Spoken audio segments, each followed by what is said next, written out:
Hi, welcome everyone, and welcome to our workshop, Give Me a Little Credit, brought to you by Experian.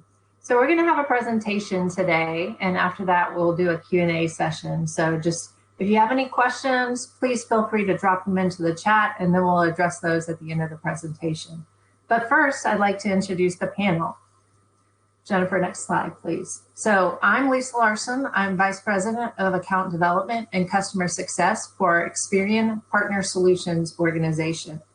I'm joined today also by Jennifer Tomei and Michelle Felice Steele. Michelle, could you introduce yourself first? You know, we're all living this virtual world, so stuff happens, right? Yeah, this is my second online presentation of the day. So hi, everybody. I'm Michelle Felice Steele. I am a VP of Product for our consumer division. My team is responsible for products like Experian Boost. You may have seen one of our John Cena ads running recently with the purple cows, but my team is responsible for those kinds of products, so I'll tell you about it in a little bit. Awesome. Thanks, Michelle. Hey, Jennifer, could you introduce yourself? And hi there.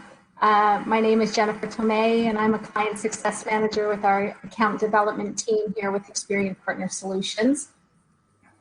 Awesome. And also, Yeah, so the purpose of our presentation today is to help you better understand credit reporting and to provide general information about how you can manage your credit report so that you can get the credit that you want and need. So Jennifer, if you could go to the next slide, I'm going to tell you just a little bit about Experian before we dive into what is credit reporting and how does that all work.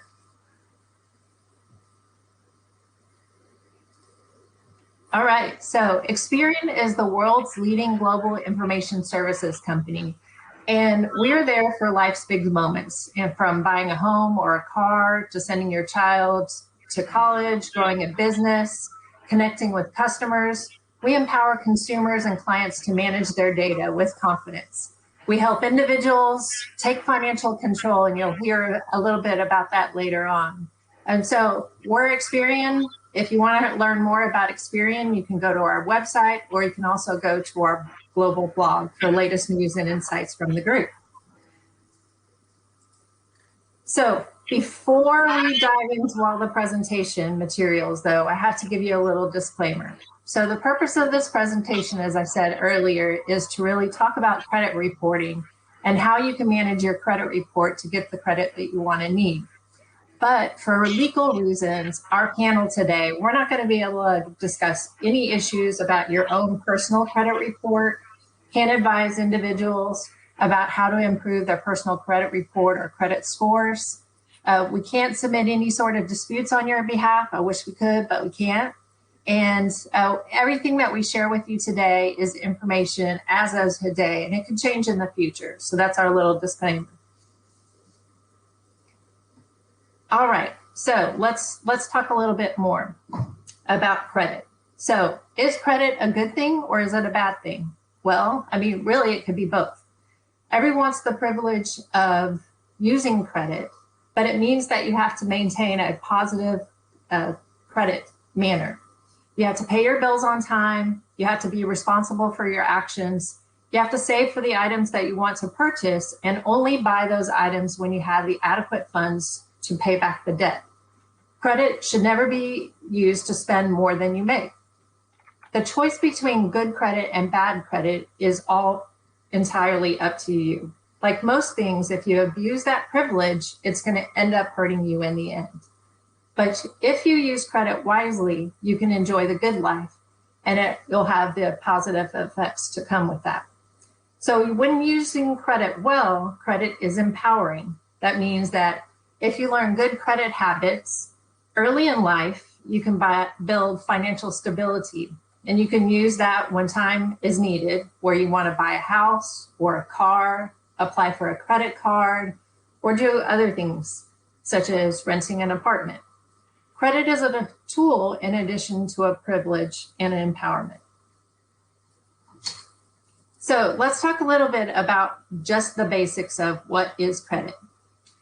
Credit is obtaining goods or services and paying for them at a later date under the agreed upon terms. So things like credit cards, mortgages, car loans, They could also be service contracts, such as your cable television bill, your telephone, or any sort of utility services. And finally, it's your financial references.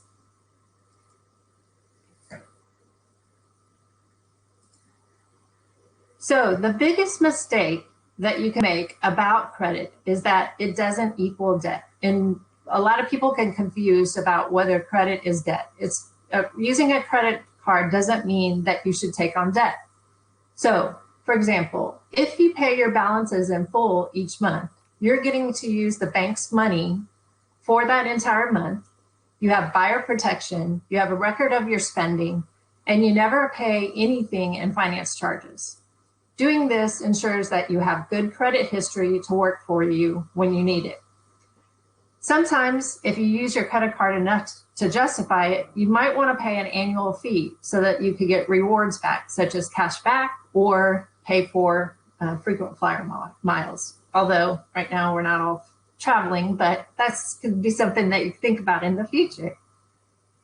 If you think of credit as a negative to be avoided, then you aren't acting credit or living credit smart. So let's talk a little about the 3 national credit reporting companies. And there are 3 of them. Those are Experian, Equifax, and TransUnion. Our national credit reporting system enables instant credit approval, makes credit lower than anywhere else in the world, provides access nationwide, and lets you purchase almost anything that you want using credit. You can also use your credit report as an account management tool, and that is to help you ensure that information is accurate and ensures that you're not a victim of credit card fraud or identity theft. You can request a free credit report from 1, 2, or all 3 of the credit reporting companies through annualcreditreport.com. And we're going to talk a little bit about that later in the presentation. So let's talk a little bit about the credit cycle. So the basic credit reporting process works like this. First, you open an account and you make payments as agreed upon, or perhaps maybe you miss a couple of payments. Each month, the creditors update their records and share your account status with the credit reporting companies. So that's step 2. Step 3, the credit reporting companies then update their records and add the current month to your history of how you paid that account. And if you don't want a credit report, then you never have to use credit. But once you've opened that account, it's automatically going to be reported. The lenders have the right to share your payment history with other lenders and do so through the credit reporting process. So that's how it all works. Credit reporting companies like Experian, think of this as we're not making judgments about the information in your credit report. We're kind of like a library. So similarly, a library doesn't write the books, but what they do is they store those books and then they check them out. You can check them out there. In a similar fashion, a credit reporting company doesn't create the credit history or the account history. It just stores that history recorded by the creditors and checks it out to potential new creditors in the form of a credit report. To check out a credit report, a company must be membership requirements of the credit reporting company and must have a permissible purpose under federal law for getting that report. There's similar requirements on how you report that data. Not just anyone can submit a report or submit information. And there has to be an ongoing commitment to make sure that it's being reported accurately, but also to verify that data upon consumer request. So we're going to talk a little bit more about the credit report. And to do that, I'm going to turn it over to Jennifer.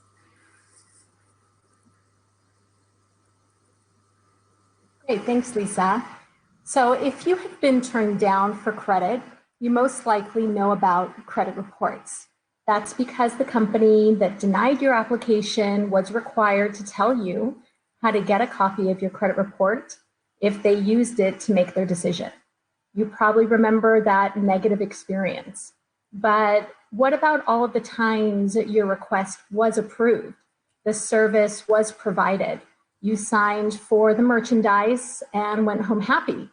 Very likely a credit report helped make it happen. This positive experience occurs millions of times each month.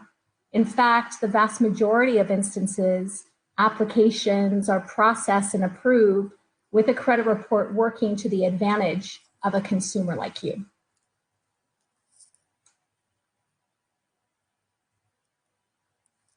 The information you provide in your credit applications is the first information that appears in your credit report. I think we're on the wrong slide, so let me go back one. You're responsible for the information that is used to establish your credit report and ensure that all of the identifying information is correct. So for that reason, it's really important that you always be thorough and consistent when completing a credit application, whether online or in writing. So for example, you should always use your full name and complete name and address. Doing so will help to ensure all of the information in your credit report is matched accurately and completely. If your handwriting is illegible, like mine perhaps, don't provide all of the requested information, or you use variations of your legal name or address identifying information could be reported incorrectly. In the case of name variations, all of the variations you use will appear in your credit report. They are not errors. They are an accurate representation of the information you provided to your lenders. Experian was the first credit reporting agency to include positive rent payment information in the credit report. More than 60 million US consumers have limited or no credit history at all. More than 110 million people rent their place of residence.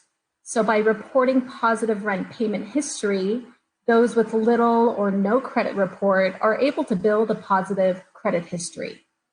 With an established credit history, they may be able to access traditional credit at a lower cost perhaps, helping break the cycle of debt and high-cost sources of credit like payday loans.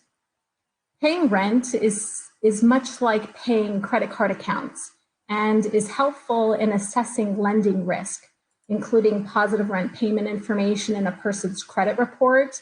That will help lenders identify individuals whose application should be approved when they lack traditional credit history. In the past, negative information such as unfulfilled lease terms found their way into credit reports as collection accounts. People responsibly making their rent payments on time were not able to build positive credit history, but now they can. These are some of the most common and harmful myths about credit reporting. A credit report is a history. Consumers often pay a debt and then demand that we remove it entirely. The missed payments are still part of your history. Adverse action letters are required to tell consumers that the credit reporting company did not make the decision. If your name is on a joint account, perhaps it is your debt, no matter who had the goods or received the goods. The term joint means you should share full responsibility for that debt under the terms of the credit card contract. For installment loans, the term cosigner also means the same thing. A divorce decree represents an agreement between the separating spouses. It does not alter your obligations with creditors or override your original credit contract. As long as you're listed joint on an account, it will appear on your credit report. If you do not wish it, to be responsible for a joint account going forward, you really need to contact the creditor to request that your account be closed, or you can request your name to be removed from the account. Written permission is required only for reports requested for employment purposes. In most cases, the application details indicate that by completing it, you are giving the lender permission to review your credit report. There are two types of inquiries in a credit report. Requests viewed only by you refers to what we call a soft inquiry. such as requesting your own report or pre-approved offers, as the example, because you are the only one who can see them. The inquiries in this section do not impact your credit scores at all. Another is what we call a hard inquiry, are listed under requests shared with others, and they are the result of your application for credit and can have a small effect on lending decisions. Perhaps the most pervasive myth of all is that credit scores are part of your credit report. And in fact, they are not. More about risk scores follows on the next slide.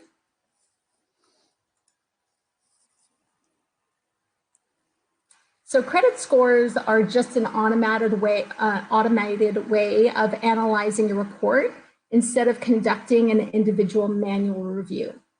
Automated credit scoring still considers late payments, outstanding debt, credit experience inquiries, and other information from your credit history, but in a much more sophisticated, accurate, inexpensive, and unbiased way. Different models or formulas are used by different companies depending on the type of lending, kind of lender, or risk being measured. So credit reporting companies compile the credit report. The information from the report is then used to calculate credit scores. So in some cases, the credit reporting company may route the report through a credit scoring system as it is delivered to the lender. In other instances, the lender may receive your credit report and then use the information to calculate scores. So time is also a critical element in having strong credit scores. Scoring systems not only consider a person's credit history at this moment, and as discussed in the previous slide, but also the history over time. A pattern of good credit management over time is essential to having good credit scores. So there is no quick fix, unfortunately, for poor credit scores.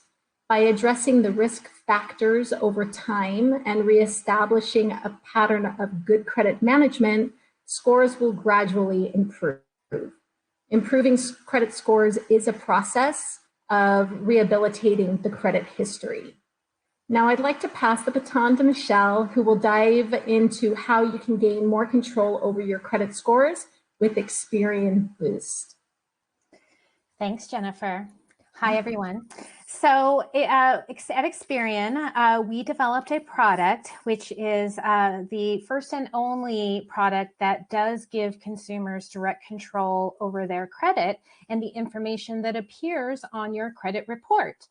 So by utilizing Experian Boost, you as a consumer can directly impact specifically your FICO 8 score on our website. You can go to Experian.com to sign up for the product for free, and you can go through the process, which I'll talk about in a second. But basically, you will be able to go through the process and be able to see an immediate change to your FICO version 8 score. It does apply, Boost does apply to many of the score models that lenders use, but FICO 8 in particular is the most widely used credit score by lenders. So, and that is what we display to consumers in our product. So as I mentioned, it is a new level of control for you. It is a complete game changer for the industry and how consumers interact with our products. And again, I mentioned it was free for everybody. We can go to the next slide, please. So again, go to Experian.com to sign up for a free membership. And then there you can also check your credit report that Jennifer and Lisa were talking about. And you can check all of your information to ensure its accuracy, as well as you can, if you see something that is inaccurate, you can dispute it there in the product as well. But going through the Boost process, what you're going to do is you're going to connect your account that you use to pay your bills. So if you, what Boost does is it gives consumers like you the ability to add information directly to your Experian credit file. So these are bills that you pay on time, but do not traditionally show up on your credit report. So something like your utility payment, your gas, your water, your electric, your cell phone bill. And just recently, we also added a video streaming service payments, because that's an alternative to cable, and cable was an accepted utility trade as well. So we've empowered consumers to provide us with the data that we can then add to your credit file, thus improving your credit score. So as Experian, we are able to add that information directly to your credit report. So you would see it, and a lender would see it when they pull their credit report for you if you were to apply, as long as that information shows up. And since we're adding it to the report itself, we can instantly then recalculate your credit score. So we're putting you into this control with Boost, because you can submit the data at any time, but you're in full control of it. So you can decide if you want to take it off and stop reporting the data. You can do that at any time. Go ahead and go to the next slide, please. So let me explain a little bit about how it works. So once you have become a free member with our product at Experian.com, you're just going to sign, you're going to consent, and you're going to opt into the product. And then you're going to go through the process of connecting the accounts you use to pay your bills. It's very easy. If you log into your online banking, then you're basically utilizing that same information to give us access to the transactions that we can use to identify the bills that you pay. So by connecting your account, we're going to look for AT&T payments. We're going to look for your cell phone payments, or your utility payments, or your water payments, like those things that don't traditionally show up on your credit file. And then what we're going to do is we're going to build what we call a trade line, an account on your behalf with that data. So we're going to scan through those transactions, we're going to find the data, and we're going to build a new trade line for you. And that is how you build your credit, by adding new lines of credit. So we're essentially helping you build your credit through the Boost product. And again, you're in full control, so you can validate this information, and you can choose to report it directly to your file. And then in doing so, what we are able to do again is pull a score and show that you got a score increase, and provide you additional offers and other value from having your connected account. Go ahead and go to the next slide, please. So a lot of people ask, okay, is this real? Does it work? And it does. It works. We, on average, consumers see a 13-point boost, but there are some segments of consumers that do see larger increases. So, and it does help different, like if you already have great credit, you don't really need to use Boost. If you already are considered like excellent and you're like an 850, you don't need to utilize this product.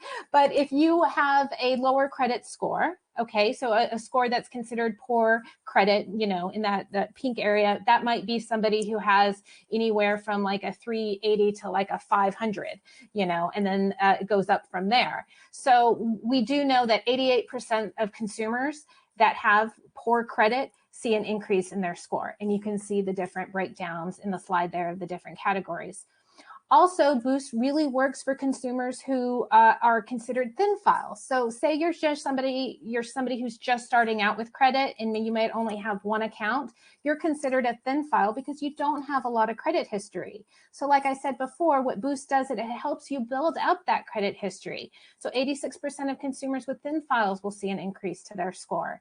And those that see an increase often see a larger increase. On average, we see 19 points. And if you're right on the border of one of those credit tiers, then this could really move you to the next tier and save you a lot of money, because those tiers are where you fall in that credit score spectrum is going to impact how much you pay on some of your loans. So overall, you know, we are helping a lot of consumers increase their scores. So again, this is the first tool of its kind that does help consumers, you know, build their credit history. Just last night, interestingly, I made this slide a couple days ago, but we just hit 50 million points that we have helped American consumers improve their credit. And that's huge. Just last night, our little ticker hit 50 million. So that was something that we all celebrated today with the product. So, and then, as far as the number of accounts that consumers have added to their credit file. So I mentioned it's called a trade line in the business, but we've helped consumers add over 12 million trade lines to their credit file. So we're really excited about Boost. We're really excited to help consumers out there. We are hoping to develop other products like this in the future to continue helping consumers. Go ahead and go to the next slide, please. So again, consumers will see a score increase immediately by utilizing the product. Again, consumers can utilize the product if they're a thin file or if they're thick. Sorry, this slide is a little messed up for some reason. They'll be able to utilize that data, be able to add their information to their report. No matter where you fall in the spectrum, you can utilize that product. It gives consumers like yourselves the ability to get qualified for better interest rates, because again, you can move yourself up a tier just by adding a few points to your credit score. So there's a lot of consumers who save a lot of money after boosting because they've moved into that new tier. And it could also make you qualified for more offers because you have improved your credit. So it also gives, again, you the opportunity to move into higher, more favorable score bands. So lenders do see you as, a more positive, they'll give you better rates as a result of that. So I think with that is Experian Boost. I'm going to hand it back over to Lisa to wrap us up. Awesome. So Michelle, just one quick question for you. Where can people get Experian Boost? How do they sign up for it? Just go to Experian.com. Go to your browser. You can go to the App Store and download the Experian.com app, and you just sign up for a free membership, and the product will walk you through the process. Did you say free? I did say free multiple times, and it is free. Thank you. That's cool. Okay. So the next slide here, just a couple of things. So definitely sign up for Experian Boost completely free. I also wanted to tell you about where you can get your personal credit report once every 12 months. And typically this is a process that you can get once a year, where you get a report from the 3 credit bureaus, and you can go to annualcreditreport.com. But over the course of the last year, because of the pandemic, people have really been looking at their credit reports much more frequently. So through April of 2021, you can get your credit report multiple times. You could even get it weekly if you wanted to. And so you just go to annualcreditreport.com and you can pull your credit report. A lot of people are concerned about what's happening right now. How people are at home, they're shopping online, different things like that. So they're just a bit nervous about how is their information being used. So you can make your request through the internet. You can do that through mail or by telephone. So multiple ways to get your credit report, and you can sign up for Experian Boost to be able to make an impact on your overall credit.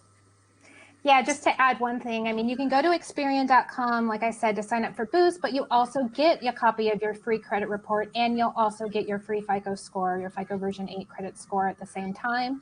When you do check your report, if there are things specifically on your Experian report that you feel are inaccurate, there is a process to go through and dispute information directly on the report through the Experian.com product as well. You can access that same information through annualcreditreport.com. Awesome. All right. Well, that is it for our presentation. And so we wanted to open it up to see if there are any questions that people might have about what we presented today, or any questions that we might have about Experian Boost. So I see in the chat box, ladies, there are quite a few. Tracy B had asked a 3 or 4 part question here, so I'll read it off. Do all 3 credit companies have the same services? And why would you pick one over the other? And also, how long does it take to get a better score when your score is not great? How to go about improving it? Okay, I'll take that one. Okay. The information in all three credit bureaus is not the same. They do not offer the same services. A lot of them are similar, like you can sign up for accounts. I believe it to you in Equifax, or you used to be able to. But at Experian is the, I have to tout Boost because we are the only bureau that has a product like Experian Boost. So you can only boost your score at Experian. You also, how long it takes, it really depends. I mean, you cannot increase your score overnight. I mean, other than through utilizing Boost, but like to go from like a, fair to like an exceptional or an excellent credit, that's going to take some time. And you need to build up your credit history. And you do that by taking out loans and paying those loans back and showing a responsible behavior or responsible actions of paying down your credit and keeping your balances low. So there's a lot more to it, but over time, there are a lot of factors that influence your score.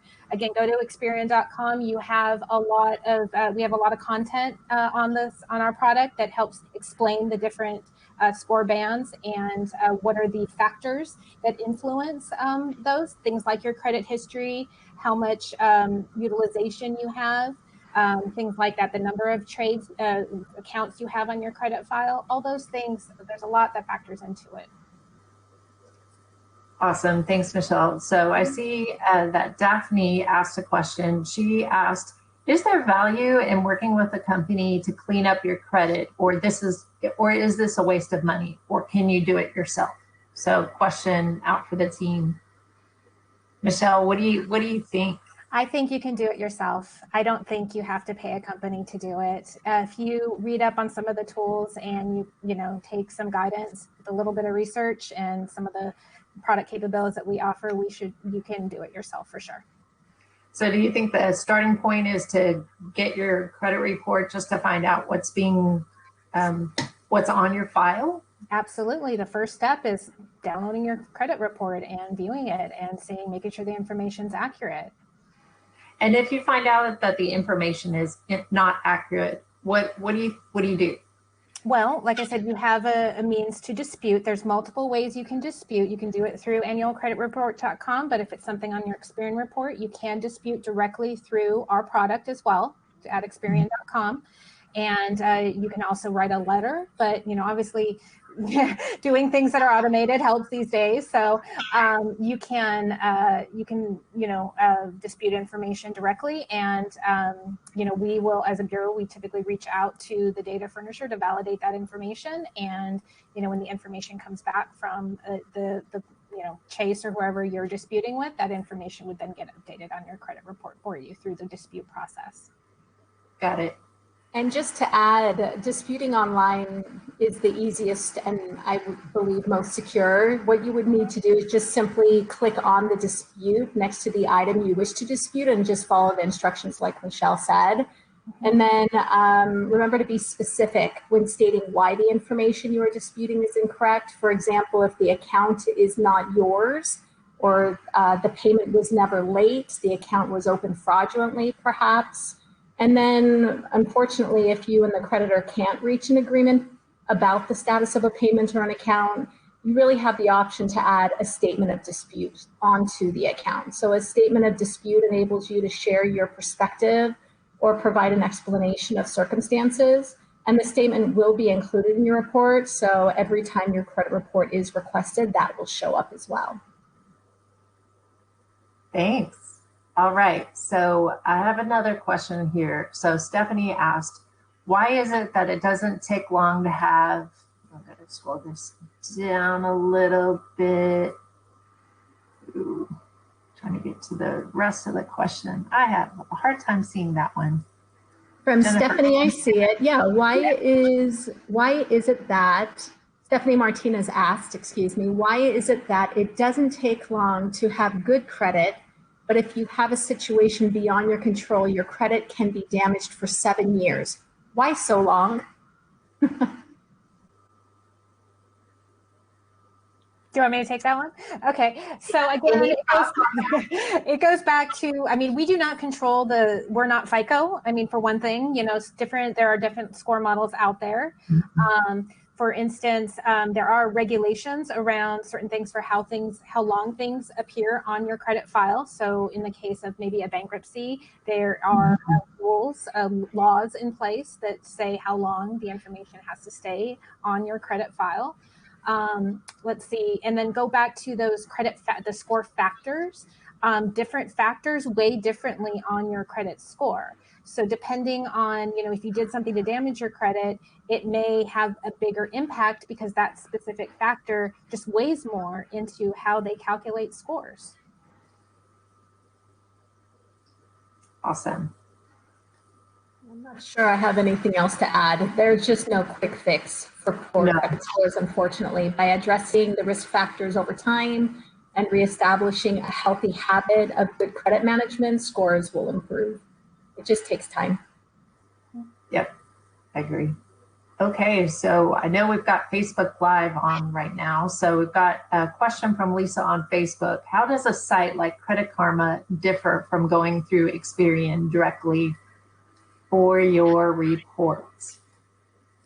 So Credit Karma does not have Experian data, for one thing, and Credit Karma does not give consumers any level of control over the data that a bureau like Experian, Equifax, or TransUnion has about that person. So you as a consumer, again, can go to Experian directly and have a direct influence over the information that we have about you through products like Experian Boost or through our online dispute process. Credit Karma, you do not have any of those capabilities. There's a lot of things that also Experian offers the FICO version 8 credit score, which is, again, the score most widely used by lenders. And you don't have that at Credit Karma either. Okay, so Credit Karma is a third party as opposed to going to Experian as one of the credit reporting companies.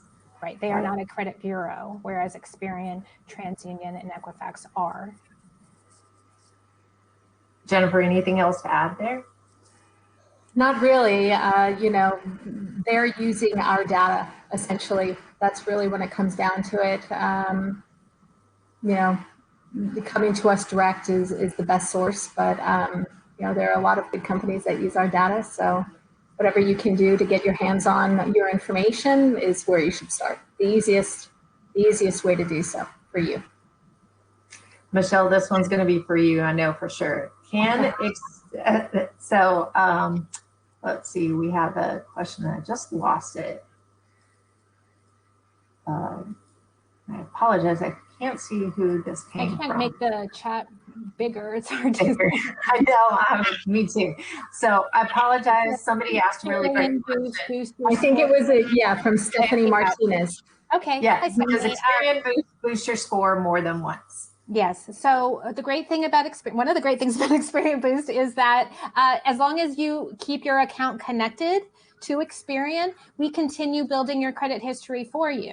So over time, every time you make a payment on, that utility account or on your cell phone bill, that information, as long as that account is connected, feeds to your credit report. So you're building your credit over time. So, if you were to add additional trades, then you might see an instant boost from other accounts that you might add, but it does help boost your score over time. If you were to remove those accounts that you added, you may see your credit score decrease as a result. All right. Taja asked a follow-on question. Will other credit reporting agencies recognize this increased score?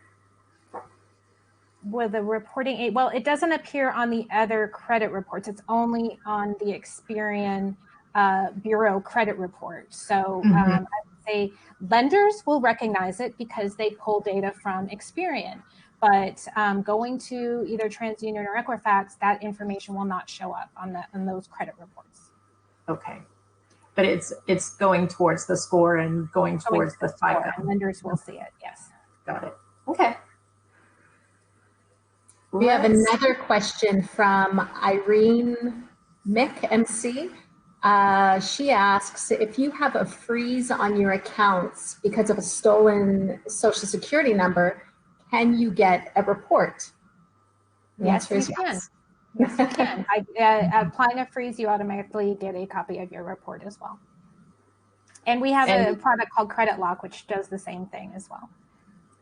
And now you can get that credit report more frequently through April of 2021. So you can go to annualcreditreport.com, or you can sign up for Experian Boost and you can see that credit report. I'm going to put that slide back up just so everyone can write that down and see it. Yeah. Camille Joan asks, is this a good time to try and get my auto loan refinanced? If so, what companies are reputable for auto refinancing? If you find out, please share it with us. Yeah. I mean, it sounds like the best thing to do is to really understand your score going in, right? So if you go to and sign up for Experian Boost, you'll be able to see your FICO 8 score. So that's the first step to see where you are today. Would you say that's true, Michelle? Yes. Yes, I agree with that. And then after that, you know, who's the best? I don't know. Share it with us if you find out, please. Stefani Bartley, hi, good afternoon. Her question is, some disputes like names and addresses, and I believe phone numbers and employment are required to be mailed in. I don't believe they're required. Some of them may require proof of documentation. So you can submit proof of documentation through the online process, but you are right, not every single type of dispute is disputable online, but you are able to, there are other ways other than just mail in to dispute. Let's see, you've got a question from Michelle Series, and she asked, what is a good credit card for beginners? Can't really answer that. Probably, I mean, just starting out, I mean, there are different credit cards that are kind of aimed at credit building. So I would look for something like that. Mm-hmm. I would go back to Boost, right? Maybe at a first time cell phone bill or something along these lines to start establishing credit. Would you say, Michelle? Yes, I would agree. It's a good way to start building your credit for sure. But you have to have a credit file already to be able to become a member. Now that is probably a big caveat for consumers. If they've never opened a line of credit before, in order to even become an Experian member, you have to at least have a file with Experian. But then once you have a file, you're able to start building your credit through Boost. Okay. I think Stefani had another question. How are you all verifying payment history? So for Experian Boost, specifically for Boost, we verify payment history because the consumer, like yourself, has connected the payment account to us. So if you pay your bills on your credit card, or if you paid through your checking, we're able to connect completely securely to access the transaction data so that we can see when you make those payments. Those are specifically for your Boost trades. For other payment data, there are companies like, the financial institutions, your credit card companies, what have you. They feed data to Experian and to the other two bureaus. They're called we call them a data furnisher. So when you interact with your credit company, your credit card, or your loan, they're going to feed information to us. So we get updated payment information from them. We have about 6 more minutes. We'll try to get through all these questions. Loretta Stanford, good afternoon. Her question is, my credit is going up using Boost. That's great. Very good. Shrugging for you. And disputing re-aged reports, but I'm not able to borrow for a vehicle because my student loans are there, meaning my income to debt is out of balance. Do you have any advice? I don't know specifically, specific advice, not so much. One of the things that lenders look at is debt to income ratio. But that's not something that's reflected on your credit report per se. How much debt you have is, but I think whoever you're applying with, they probably have different criteria. It's not necessarily about what's on your credit. It's not only about what's on your credit report. All right. Great question here. So, let's see. How can I apply to work for Experian? Shanta. Go online and search. Yeah, you can go to Experian.com and we have a careers page, so you can go and check out the latest postings. So you can go and find that out on our Experian.com for sure.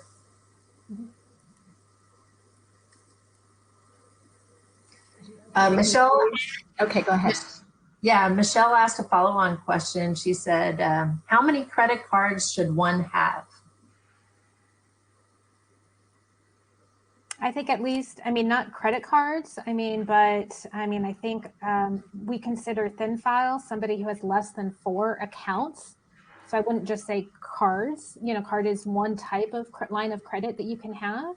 But, you know, people, I think lender, you know, everybody has a little bit different definition of what they consider, you know, a thin file. But I think we at Experian consider it 4. So anything, you know, 4 or more is good, but not necessarily just credit cards. It's a diverse diversity in your types of credit. Can you remind everybody what's a thin file? What does that mean? Mm-hmm. A thin file means that you don't have many accounts on your credit file. You don't have a lot of credit history. So, you know, one of the things that Boost does is it thickens your file. So thin, thick, it thickens your file. So lenders, you know, look at a thin file versus a thick file differently. So it helps to have a thicker file in general. Thank you. Daphne Wright asked a question: does Experian Boost look back, or does it move forward? Both. So when you connect your payment account, depending on the financial institution that you use, we can go back up to 24 months. So if you've been paying for your utility bills or your cell phone bills consistently for 2 years and your financial institution provides access to that far back, we can give you 2 years worth of history on that one account.